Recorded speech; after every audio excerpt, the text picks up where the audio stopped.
All right, everybody. Welcome to The Hang. This is our first episode. We're going to do this each week. My name is Sid Kingsley, and to my right is my beautiful fiance, editor, artist, and all-around good human being that just keeps me in check, Gabrielle Silvers. Nice to meet you. And so this week we're talking about The Voice and my time on The Voice, and I guess I'm a little... You're a little naked, honey. coming out of my, because we're hanging out. I figured I would like wear a robe and just like hanging out in the house because it's what I do because COVID, so I wear this robe a lot. It's like my little blanket. He's going into the tub. Yeah, our cats are in here. They're hanging out. So what we're going to do with the format of this show, we're going to kind of like play some tunes. We're going to talk, we're going to bring you into our little domicile, and our brains could be a scary place at times. And but yeah, I'm going to start you off with a song. This is the first song that I actually played on The Voice for my blind audition. It's called Don't Think Twice, It's All Right by Bobby Dylan. But I do it my own version.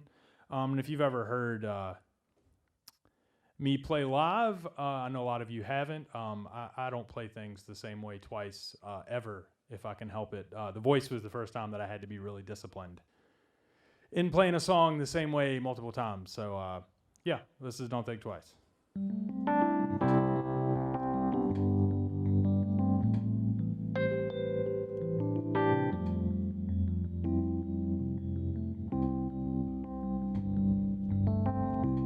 Have no use to sit and wonder why, babe,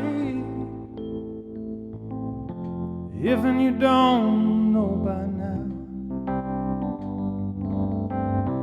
Have no use to sit and wonder why, babe,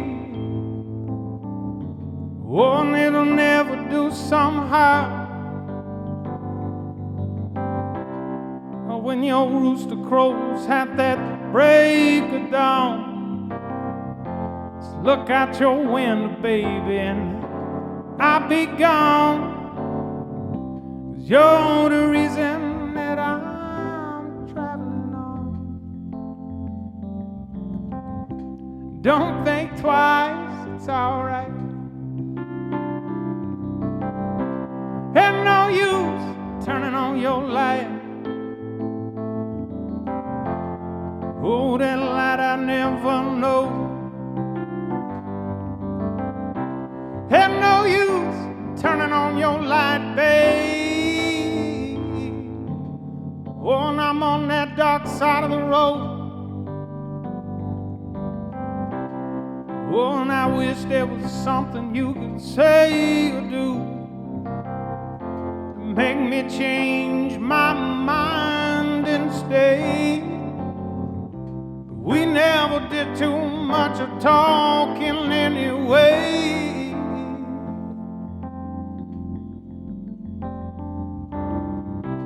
Don't think twice, it's alright. Had no use calling out my name, ooh, like you never done before. Had no use calling out my name, ooh, and I can't hear you anymore. Here I am, walking down the road. I once loved a woman, a child I'm told. I gave her my heart, but she wanted my soul.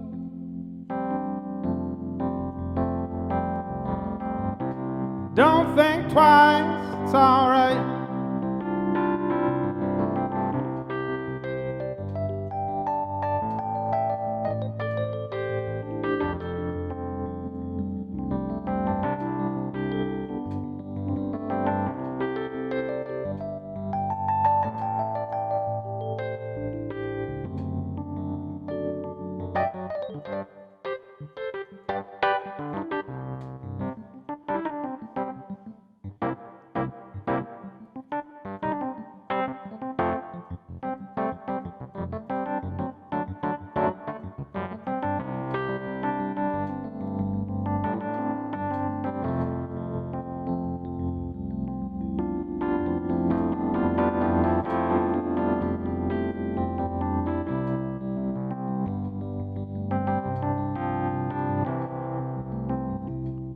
So long, honey babe.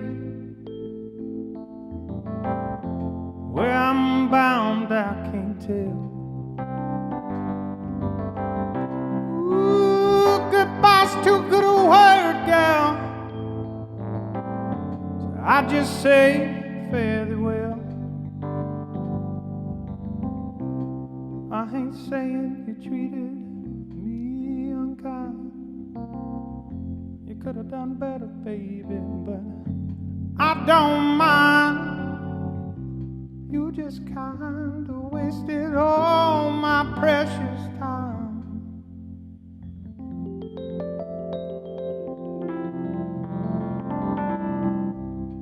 Don't think twice, it's alright.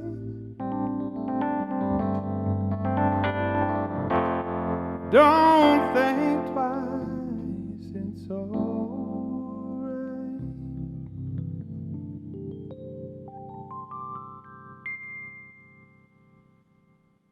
Yeah. All right. So that was Don't Think Twice, and obviously that was the long version because on The Voice you've got to do a very abridged version. I think it was like a minute and 20 seconds that we were allowed to. I don't know. It was something crazy short. So they like chopped the song up, and it was I mean they have to. It's TV. You can't have 40 people going out there and playing a 5-minute Bob Dylan tune. I was still pretty excited that you got to play a Dylan tune and represent. Yeah. I was super excited I got to play a Dylan tune. That was, not expected. They give you this huge list of songs that you can pick, because they have to be approved. Like you can't just go up there and sing anything.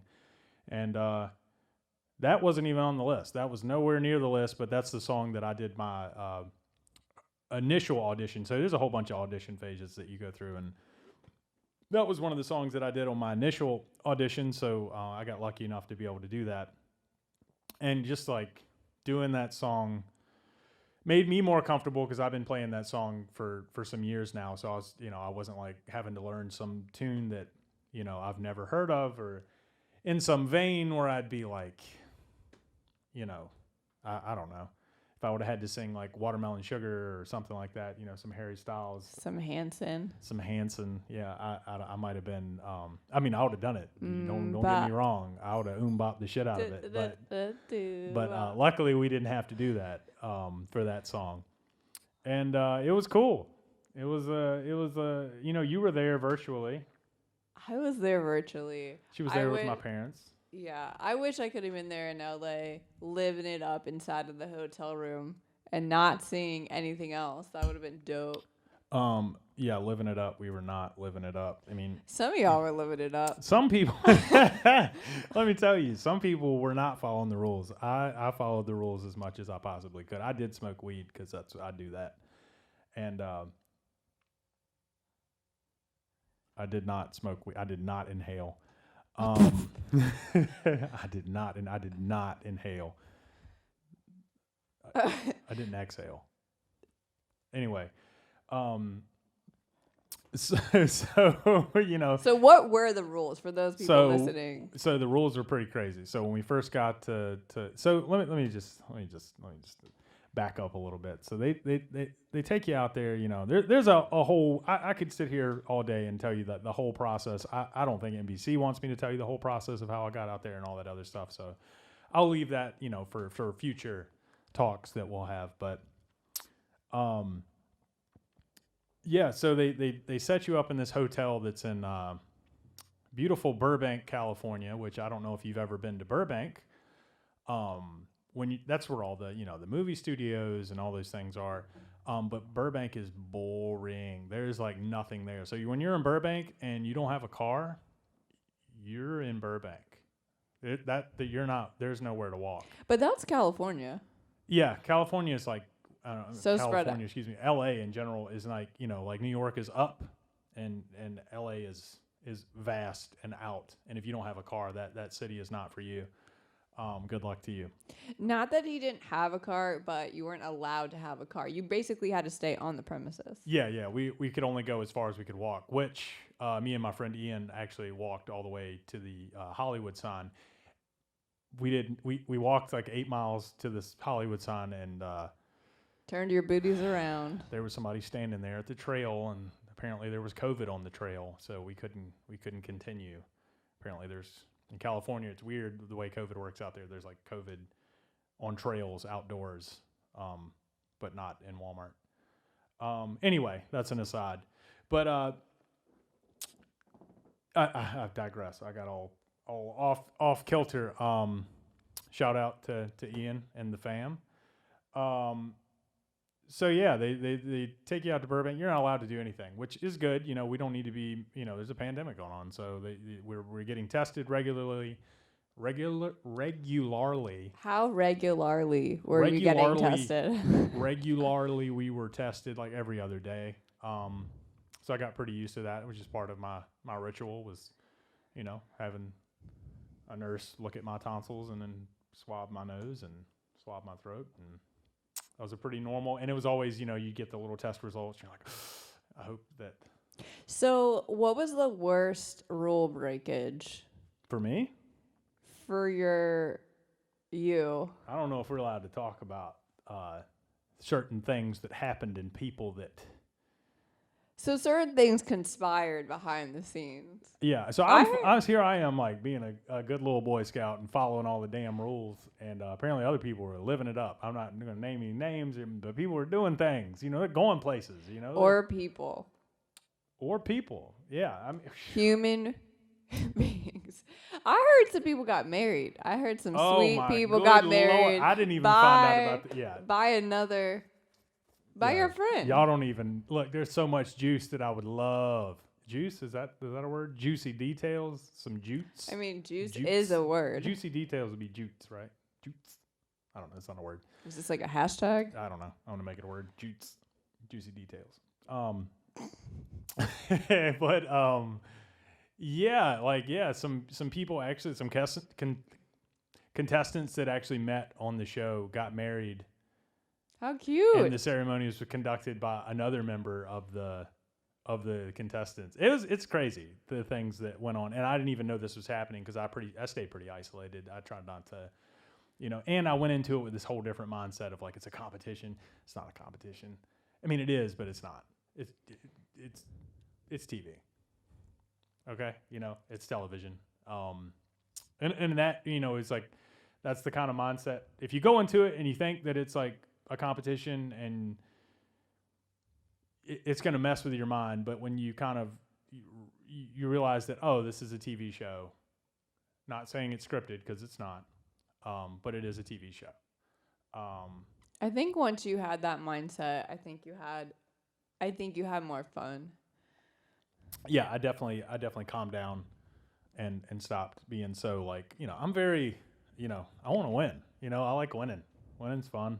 And I'm very competitive. I don't know where that comes from because my parents aren't very competitive. They don't, you know. Literally, they're the opposite of competitive. They're like the chillest people. Yeah, I don't know. I don't know what it is. I like to compete in things. You competed. I did. And speaking of competed, so the next part, you know, you do the blind audition, and that was, mind. What's the word I'm looking for? Blowing, numbing. It was a mind fuck. It was, you know, it's crazy. You know, you're in a hotel and you're trying to practice a song, and it's like in the back of your head, you're like, yo, you know, you're gonna be like on TV, or you might not audition at all. You might be out there for an entire month and never set foot on the stage. You could get cut at any point, even while you're out there. So it's like there's this whole thing of stress that, you know, you're just not used to, and it's prolonged. It's like it's not like, oh, I got to be nervous because I'm getting ready to go on stage. It's like, no, you're nervous for like, sorry, that's Cornelius, by the way. You're nervous for a whole month or more during the process. So it's like you never know. You don't know if you're going to be the next one to get cut, or, you know, or the spots. There's only so many spots on the team, and they definitely have more people than there are spots on the team. So you might not even get to audition. So you're there, and it's like. And there's like, what, over 100 people that do go out to LA and try to do the blind audition. But then like a bunch more people are cut way before that, or not even. Exactly. There was like 110 people, I think, that maybe more than that. Maybe it was like 110, 120 people that were that went out, and some people were cut within like the first week that they were there, and then other people were cut later, and then some people, they just never got a chance to audition. They just, the teams filled up. Once the spots, there's 10 people per coach, so that's 40 people. Once those spots fill up, that's it. Luckily, I got to go on the very first day. I was the fourth person to go, and I didn't think anybody was going to turn around. She was confident that people were going to turn around. I was not as confident about that, but I got 3 out of 4, which ain't bad. I don't know why Kelly didn't turn around. I guess I didn't tell her to. I don't know. I'm just joking. No, I'm glad that the 3 of them turned around, and Kelly, she rallied in the next go round. She did. She came up with the goods at the end of the day. That's right. So, speaking of that, we'll go ahead and get into the next part, which is, so what I'm going to do is chronologically just, play the tunes and talk about each process as I went through. So the next round was the battle round. And up until this point, I had no idea about any of this because you're only thinking about the blind audition, and I was just like, oh my God, I got to do the blind audition, and, not realizing that there's going to be a next part where you have to do a duet and a battle. I hadn't thought that far. So I got paired up with Bailey Ray. She was just turned 18 at that time, so she's super young, but crazy good voice. She's like real country. She's not this like new country. Nothing wrong with what's going on in country. It's just not. It's more like she's got a really beautiful tone. Yes, her tone is like super old school, like authentic country. She's not faking it in any way. So they picked Tennessee Whiskey, which is a Chris Stapleton song. I love Chris Stapleton. I love the Steel Drivers. I'd never really done this song. I'm not a country musician. I love folk music, and I love old country. I've definitely sang some like Hank Williams and stuff like that, but I'm not by any means a country musician. You've also never sang a duet. Never sang a duet, and I'd never sang without an instrument, and I was terrified. Me and Gabrielle would practice over... Practice. I tried to get him to practice for the damn voice. I was like, okay, for the record, you're going to be on national television, so can we just do a run-through and see what it would be like to hold a microphone without a freaking instrument? And he just could not take it seriously. We never went through one full song. I swear to God. No, we did do some Zoom or some Facebook. Not Facebook. What's the damn? Every social media but what you're trying to say. Fuck. The iPhone. FaceTime. We did do some FaceTime practices where Oh, yeah. That's when you were already out there, yeah. Yeah, when we were out there in the hotel room, I'm like singing. But anyway, we had to do that, and I was terrified. And luckily there was these really nice choreographers that helped me get over my inability to sing without a microphone. So that was a whole new skill set. But anyway, we're going to do, or I'm going to do. We're going to do a duet right now. We're going to get her to sing. That will never happen. It's totally going to happen. But this is, and I'm going to do this song. Like I said, I like to interpret songs. I'm not a big fan of doing songs the way they've been recorded. Because, I mean, what is that? That's karaoke. And you can literally go buy that or listen to that on Spotify. Why would you want to hear somebody else trying to sound exactly the same as the person that's already recorded it? So yeah, I tend to interpret songs. So here's my version of Tennessee Whiskey as I would have done it if I would have had some sort of say. I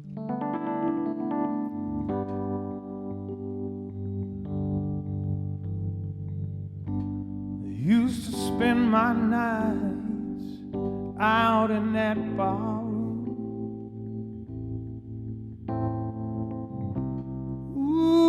Liquor was the only love I know.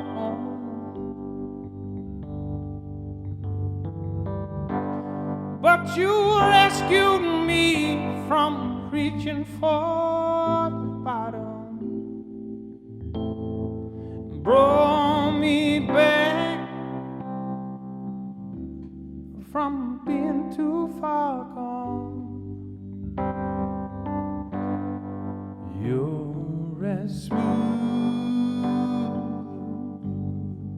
as Tennessee whiskey. You're as sweet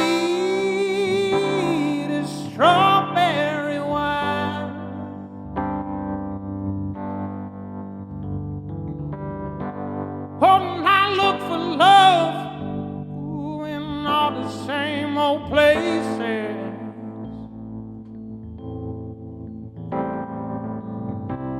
Oh, and I found the bottom of the bottles, always dry.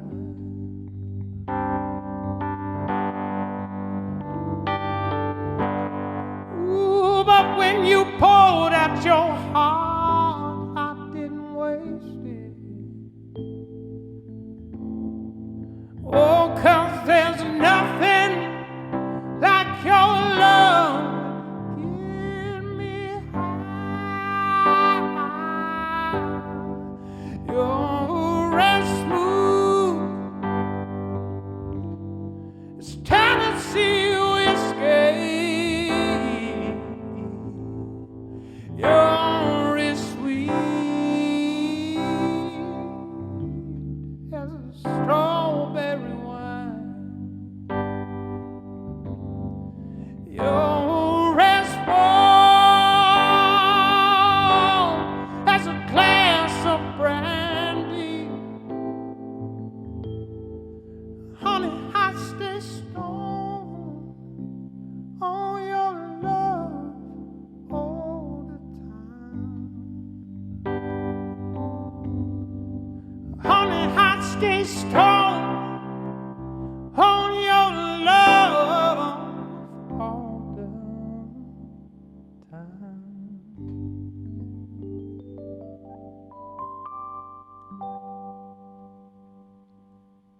Something like that. Was that the full song?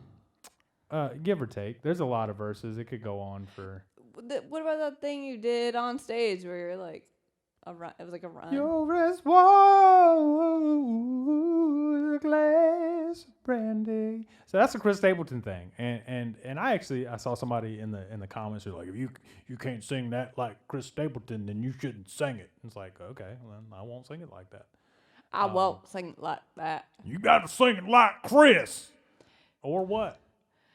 Laps like a box of chocolate. Yeah. So and I don't know if he had that accent, but you know that's. Oh, I was making fun of you. Oh, I was making fun of the person that was. Yeah, singing. yeah. Let's make fun of him. Fuck that dude.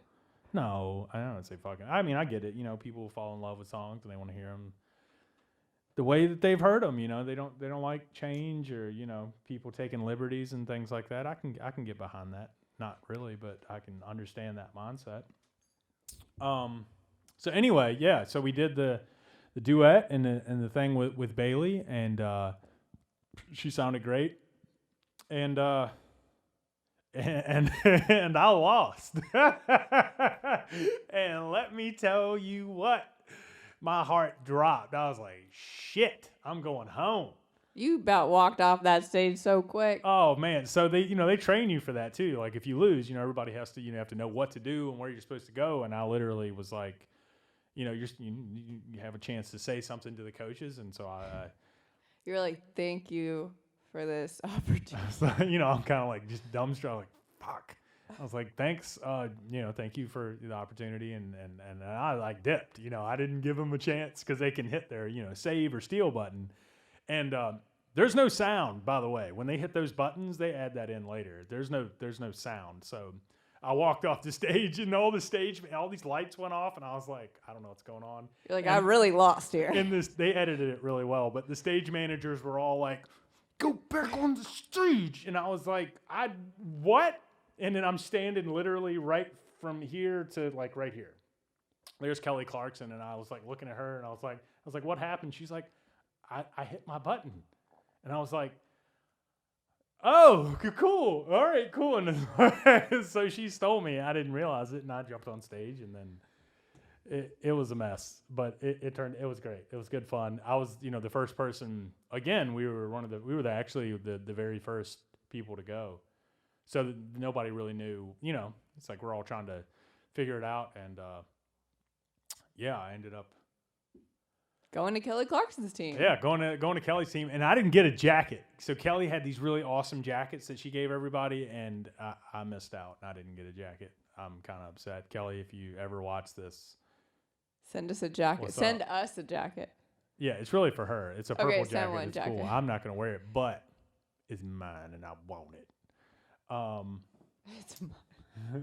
So yeah, so then I'm on Kelly's team, and I got to, which is awesome that I got to work with so many different coaches. And I will say, like, my only goal or hope for you was literally to get a chair turn, just like for the record. again, yeah, that's as far as we thought about this whole process was actually getting a chair turn. Right. And now we're well past that. Now it's like we got to go to the knockout round. So the knockout round was so they don't tell you who you're paired with for that because you're not doing a duet, but you're competing against someone, and you don't know who it's going to be until you walk out there and meet the mega mentor. And this year it was Usher, who, by the way, is fucking amazing. Usher was the coolest person I've ever met. And I mean that. He was actually like super chill. Like certain people, like you meet them.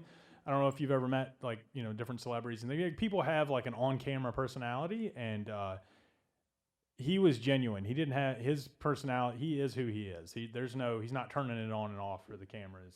So he was super chill and super genuine. You could tell it. he's also super chill and super genuine, like on camera. Yeah. Well, I mean, yeah, he comes off exactly how he really is. That's really nice. You know. We love Usher. Okay? Yeah, basically that's what I'm saying. Like, Usher, you're killing it. But anyway, I walked out and so you really didn't know it was him? no. I somebody had told us that. Okay. I knew it was Usher. Okay. Somebody leaked it. They weren't supposed to, but loose lips and all.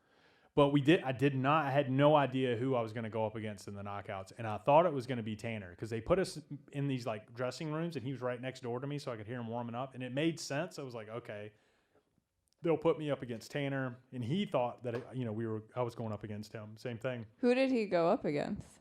Marissa. Okay. We're not even going to get into that. That's going to take a whole episode for me to talk about that shit. She looks like she makes good sauce. That's a yes. Okay. With lots of drama and bullshit. But so yeah, so I walk out, you walk out on different areas, the two people, and they keep you very separate so you don't know who it is. And I was like, oh, it's going to be Tanner. Walk out is fucking Dez. I was like, shit, I'm going home. She's mad good, though. She's so good. Like, She's in my really head, I literally was like, well, I'm going home. Here we go. Because I knew she was a motherfucker. Ow! I had heard her. Ow! That's her cat.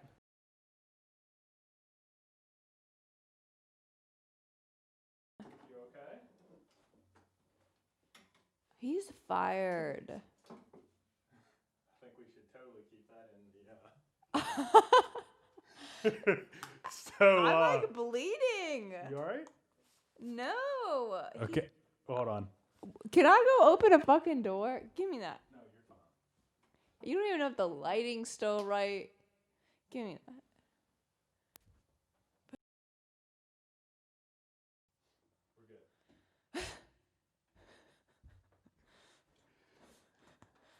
Okay, and welcome back to Amateur Hour with Sid Kingsley and Gabrielle Silvers. Our cat, Hitchcock.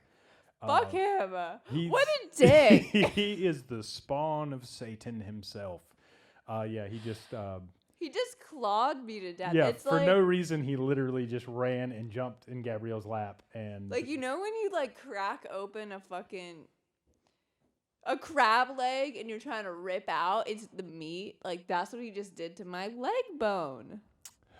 He's a hellion. But we love him anyway. He gets away with a lot. So anyway, back to the story. Yeah, walk out. Dez is there. We're both like, oh shit. I'm like, and she's like, oh shit, like, oh, surprised to see you, and because I'm gonna fucking crush you. And I was like, oh shit, because I knew I was going home. I was like, there's no way, because she's that good. And so she goes first, great, and sings, and it's fucking flawless and amazing. And I'm like, I gotta go fucking follow that. And so I picked for this round this song I'd never heard. And I'm really glad that I got to learn about this song because I learned about a new musician called Foy Vance, who I'd never heard of. So they had this one on the list, and it's Make It Rain, but it said it was by Ed Sheeran. So I started looking the song up. And turns out it's by this Scottish dude named Foy Vance, who's freaking amazing.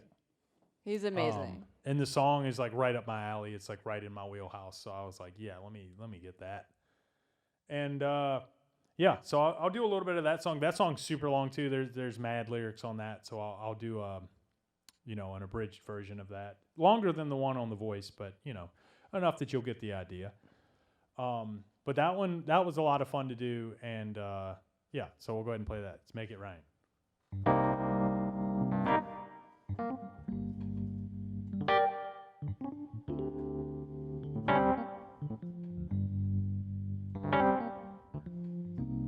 But the sins of my father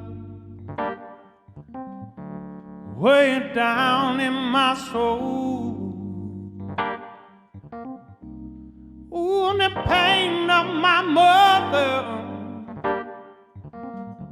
ooh, will not let me go.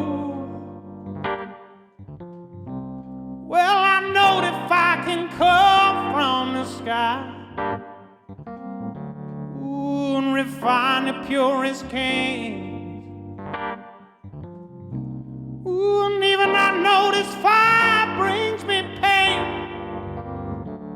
Even so, just the same, make it rain, make it rain, make it rain, make it rain, make it rain, oh Lord, make it rain, make it rain.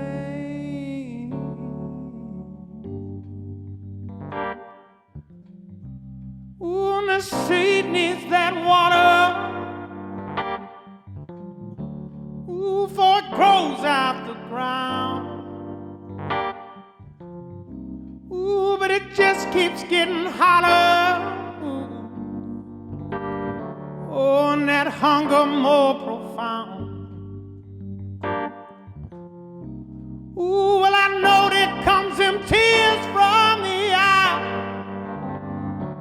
Ooh, but they might as well be in vain. Make it rain, make it rain, make it rain, make it rain. Ooh, and the seas are full of water. Ooh, it stop at the shore. Ooh, and like the riches of grandeur, ooh, that never reached for. Ooh, and let the clouds fill with a thunderous applause. Oh, and let the sky feel the veins. Ooh, and fill the sky with heart aching drought. Ooh, and it's time to make a change. Make it rain, make it rain, make it rain, make it rain,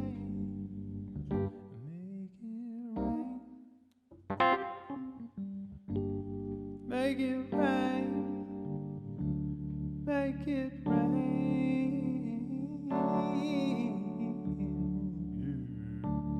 make it rain.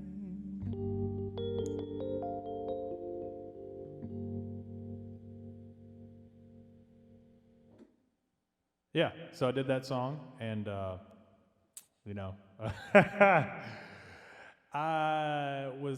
did the song the way I wanted to. And during this time too, there was all this like fucking smoke because California was on fire, the whole West Coast was on fire, so it's like everybody's voices were fucked up. So I was, and my nerves, I was like, oh my God, my voice isn't right or whatever. Anyway, I sang the song, and I was already like, I was fully prepared to go home. I was like, yep, might as well just pack my stuff up because Des is gonna win. I'm going home. That was also my favorite performance that you did. I liked it too. It was fun to do. But if I was like, well, if I'm gonna go out, that's how I'm gonna do it. I'm gonna go out with a bang, and I lost, rightfully so. Like I even said, not that they didn't. I don't think they aired that part, but I said, if I had to, you'd be a fool not to pick Des. Like, if I had to lose to somebody, I'm glad it was her. Like, she's amazing. She deserves it. I think, in another alternate universe, she should have won. Not saying Carter was great, you totally do, but I think Des is amazing. Everybody's amazing, but yeah, Des, her voice is crazy, especially in person. It's amazing. What do you think is like so stand out from her, like of her voice, from like somebody who isn't a musician? Like, what wouldn't I know? Like, obviously I can hear it, but she's just piercing. It's like it pierces your soul, like to people that don't think they have one. She'll find it. She'll find it. She'll be like located. Yeah, she'll be like, oh, you don't think you have a soul? Okay, let me sing for you real quick, and then you'll start crying, and you won't know why. And it's because she found your soul. Yeah, so I lost, and were you still nervous? No, I was not nervous at this point because I was fully prepared to go home. I was like, I'm done. Thank you. And I did the whole, thanks guys, thank you so much for letting me be here, and it was really great to meet Usher because he was awesome, and then god dang if John Legend and Blake Shelton tried to steal me. And I was like, John's trying to steal me back. And then Blake wants to get, I'm like, well, let me go for the trifecta. It's like, I could have gone back to John. It's like, whatever. But it was like, why not work with 3 different coaches? And I ended up going with Blake. So that was 6'4" country. Yeah, that's a big dude. He's a big liquor guy. Up. Yeah, that was a big dude. And by the way, I didn't mention that Gwen is probably the nicest, sweetest human being in person. If you meet her, she just exudes niceness and positivity, and that was one of the things that struck me about her. But I didn't get to work with her, even though she did turn for me. She was the first one to turn for me. Yeah, I remember watching the blind auditions, and definitely, like, you could tell coming through the camera, she was super sweet. Like, yeah, super, really super nice. Sweet. So yeah, we did that, and I went with Blake, and then we went home for a month. And I still couldn't tell anybody because the show hadn't aired yet. And I was like, now it's like, oh, you're going to the live shows. Like now it's going to be real serious. Now you're going to play live. So came home for a month, chilled, hung out. Then went back to California, isolated again. Took a train again. Yeah, took a train because that's what I do. I like trains. I don't like planes. I will fly on a plane. I've had people reach out to me. I do appreciate you. I've had people reaching out to offer hypnosis. Not my idea of a good time to accept hypnosis from people in my DMs, but whatever. People are sending their thoughts with that. At least people relate, at least people are like, I also don't like to get on a fucking plane. It's like, there's a whole crew of us out there. Mind you, you are, I would like to publicly say this, the absolute worst person to get on a plane with, though. Like, you're looking to have a bad time on a plane? Let's go. Like, if you want to book a red eye with him, don't. He won't let you sleep. Keep you up. Every time there's a bump, I'm grabbing your hand.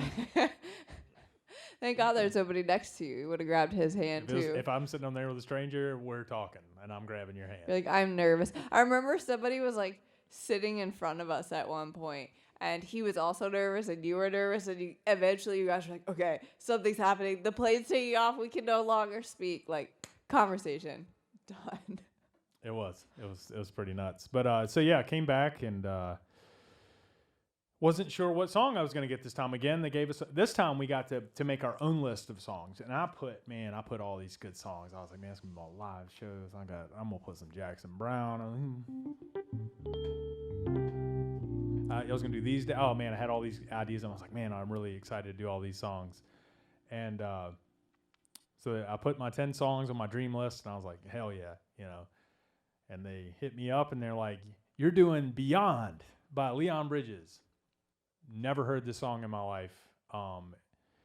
And they're like, Blake really wants you to do this song. And I was like, okay. So, in hindsight, I should have fought a little bit and been like, hey, it's not really in my vein of what I want to do. But I was like, you know what? I'm here. I'm gonna be go along to get along. You know, I'm like, I'm not going to be a problem.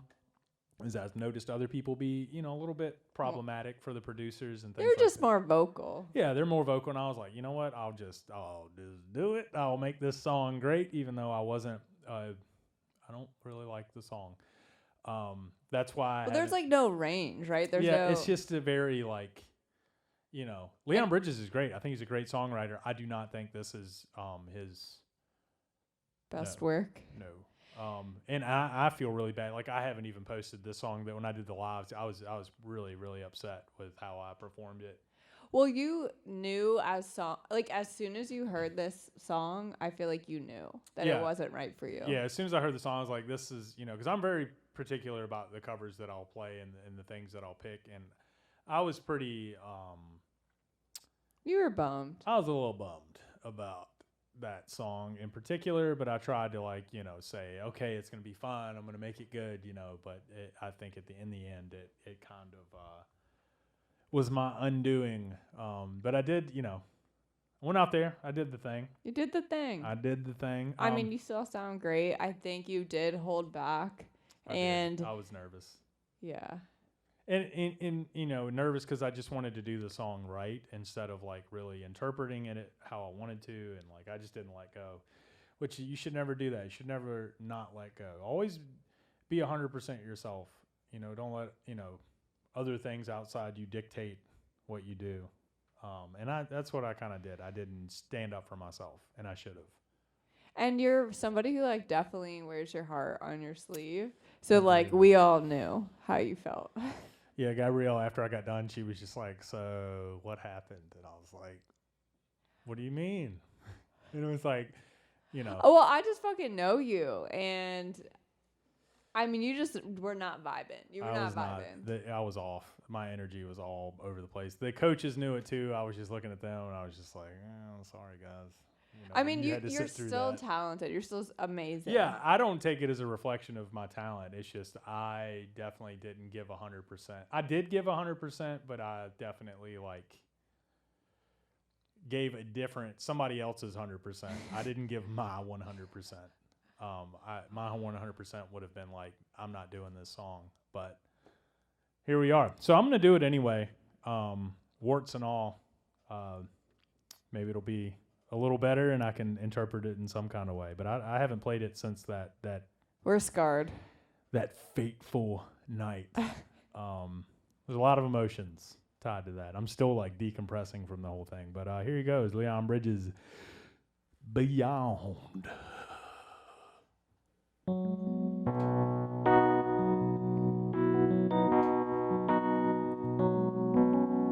Don't want to get ahead of myself. Feeling things I never felt. It's kind of hard for me to explain. A personality and everything. Bring me to my knees. She shine me up like gold on my arm. Wanna take it slow, but it's so hard. Love to see her face in daylight, more than just our bodies at night. She really tempted me, oh. Do you think I'm being foolish if I don't rush in? I'm scared to death that she might be it, that love is real, that the shoe might fit. Might just be my everything, beyond, beyond space and time in that afterlife. Have my kids, will she be my wife? Might just be my everything, beyond, beyond. I give up, I'm in love, and I'm crying out to her. Do you think I'm being foolish if I don't rush in? I'm scared to death that she might be it, that love is real, that the shoe might fit. Might just be my everything, beyond, beyond space and time in that afterlife.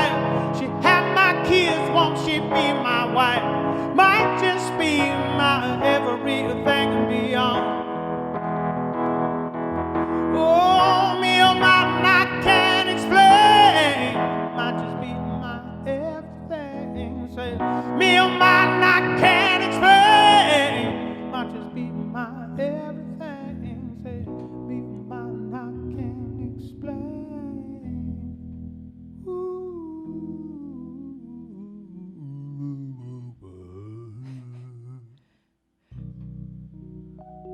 Love you, Leon.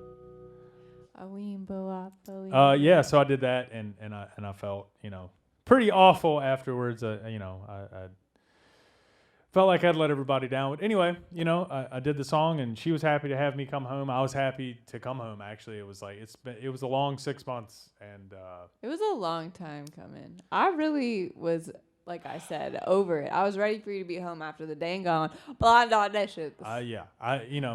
It was fun being out there. It was fun meeting everybody and doing everything. And I really wish I would have got, a little further into the competition. But I was happy with how far I got. But You met some cool people. I met some really cool people. Ian and Jim are amazing. Des, amazing. Carter, everybody. Like, all the producers, all the staff is really cool. Definitely a crazy experience that very few people get to have. So I feel really, really fortunate and lucky that I got to have that experience, especially during this weird-ass time that we're all living in. So it was really surreal in a lot of ways. You almost didn't do it.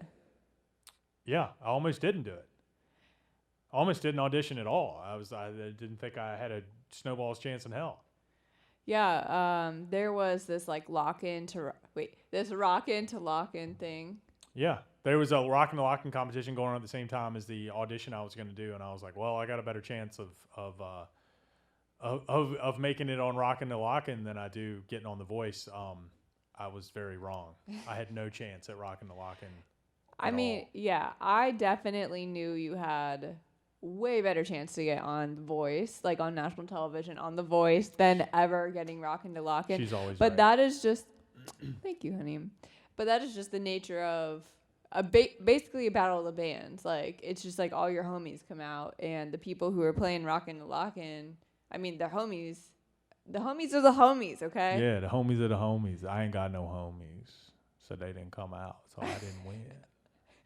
But you did get on The Voice, and But I got on The Voice. you got on The Voice. See?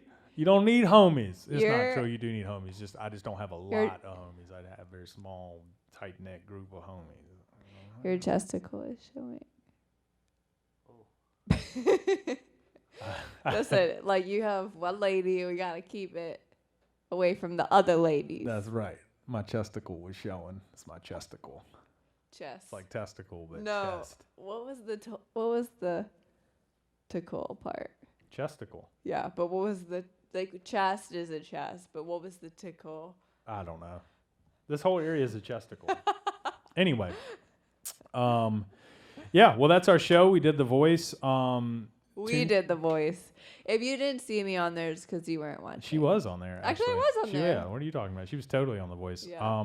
What are we doing next week? What's next week's show? I think it's Amos Lee. All right. So next week, one of my favorite songwriters is Amos Lee. So we're gonna do some songs from Mr. Amos and talk about just in general, talk about some more music. So thanks for hanging out, and we'll see you next time.